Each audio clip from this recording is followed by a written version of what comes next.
Kerala Blasters എന്ന് പറയുന്ന ഒരു ക്ലബിന് ട്രോഫി ഇല്ലെങ്കിലും യൂത്ത് ഡെവലപ്മെന്റ് അത് ഉഗ്രനാണെന്നാണല്ലോ മാനേജ്മെന്റ് തന്നെ പറയുന്നത്, വേറെ ആരും പറയാറില്ല. എന്താണെങ്കിലും കേരള ബ്ലാസ്റ്റേഴ്സിനെ സംബന്ധിച്ചിടത്തോളം ഈ കഴിഞ്ഞ സീസണിൽ സീനിയർ ടീമിൻ്റെ പെർഫോമൻസ് എങ്ങനെയാണെന്നുള്ളത് പറയേണ്ട ആവശ്യമില്ല. Durand cup, super cup, ISL ഇവിടെ എല്ലായിടവും സമ്പൂർണ്ണ പരാജയമാണ് നേടിയത്.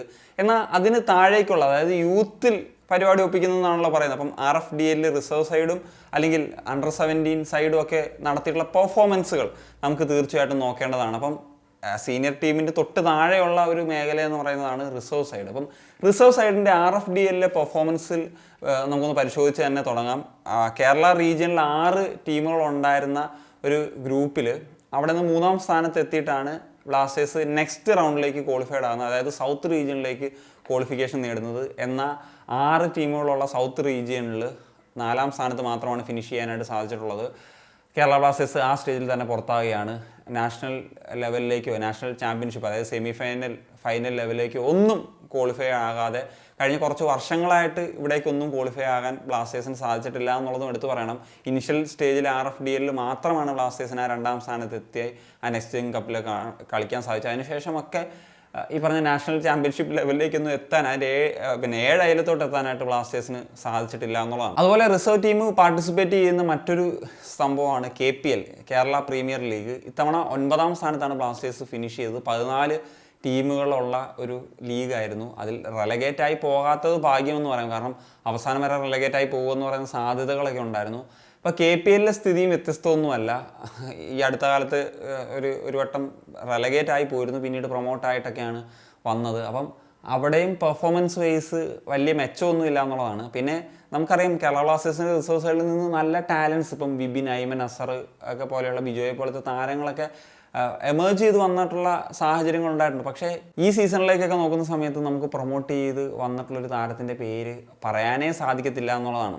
Youth development bro. ഇനി അണ്ടർ-17 കാറ്റഗറി നോക്കാം. അണ്ടർ-17 കാറ്റഗറിയിൽ കേരള റീജിയനിൽ 1-ാമതായിട്ട് തന്നെയാണ് ബ്ലാസ്റ്റേഴ്സ് നെക്സ്റ്റ് ലെവലിലേക്ക്, നാഷണൽ ലെവലിലേക്ക് ക്വാളിഫൈഡ് ആകുന്നത്. എന്നാൽ നാഷണൽ ലെവലിൽ അടപടലമായി എന്നുള്ളതാണ് ഏറ്റവും പ്രധാനപ്പെട്ട ഒരു കാര്യം. നാഷണൽ ലെവലിൽ കളിച്ച എല്ലാ മത്സരങ്ങളും പരാജയപ്പെട്ടു എന്നുള്ളതാണ്. അതിൽ ബംഗാൾ FAക്കെതിരെ തോറ്റു, മോഹൻ ബഗാനെതിരെ തോറ്റു, റിലയൻസിനെതിരെ തോറ്റു എന്നുള്ളതാണ്. അപ്പം ചില ആളുകളൊക്കെ പറയുന്നത് കണ്ടാണ് കേട്ടോ, നമ്മുടെ യൂത്ത് ഡെവലപ്മെൻറ്റ് എന്ന് പറഞ്ഞാൽ റിസൾട്ടൊന്നും അല്ല ബ്രോ, അവിടെ പ്ലേയേഴ്സിൻ്റെ ഡെവലപ്മെൻ്റ് ആണ് എന്നുള്ളത്. ഈ പറഞ്ഞ 3 മത്സരങ്ങളിൽ ഫൈനൽ സ്റ്റേജിൽ അണ്ടർ-17 ടീം കളിച്ചെന്ന് പറഞ്ഞല്ലോ.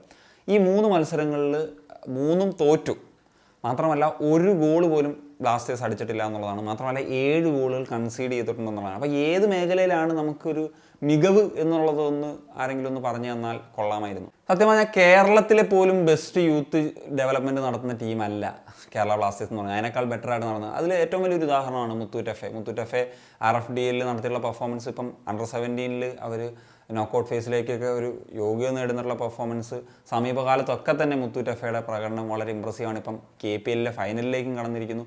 അപ്പോൾ ആരാണ് യൂത്ത് ഡെവലപ്മെൻറ്റ് ബ്രോ എന്നുള്ളൊരു ചോദ്യം കേരളത്തിലെ പോലും നമ്പർ 1 അല്ല, പിന്നല്ലേ ഇന്ത്യയിലെ. എന്തിനധികം പറയുന്നു, ISLലെ മറ്റ് ക്ലബ്ബുകളിൽ പോലും നല്ല മലയാളി ടാലൻസ് ആയിട്ടുള്ള പ്ലെയേഴ്സ് ഉണ്ട് എന്നുള്ളതാണ്. അപ്പം സ്കൗട്ടിങ്ങിൽ പോലും കേരള ബ്ലാസ്റ്റേഴ്സ് എവിടെ പോയി എന്ന് പറയുന്നത് ഒരു ചോദ്യമാണ്. എനിക്ക് തോന്നുന്നു ഇപ്പോൾ സ്കൗട്ടിംഗ് ഒക്കെ മതിയാക്കി, ഇപ്പോൾ സീനിയർ ടീമിലാണ് ഇൻവെസ്റ്റ്മെൻറ്റ് എന്നുള്ളതാണ് തോന്നുന്നത്. കാരണം പല അറിയാവുന്ന ആളുകളിൽ നിന്നൊക്കെ പ്ലെയേഴ്സിനെയൊക്കെ സീനിയർ ടീമിലേക്ക് എത്തിച്ചാലേ ഇത് സ്പോർട്ടിങ് കാര്യങ്ങളൊക്കെ ചെയ്യുന്നവർക്ക് എന്തെങ്കിലും ഗുണം ഉണ്ടാവുള്ളൂ. അതുകൊണ്ടായിരിക്കും ഇനിയിപ്പം യൂത്ത് ഡെവലപ്മെൻറ്റൊക്കെ എന്തിനാണ് ബ്രോ.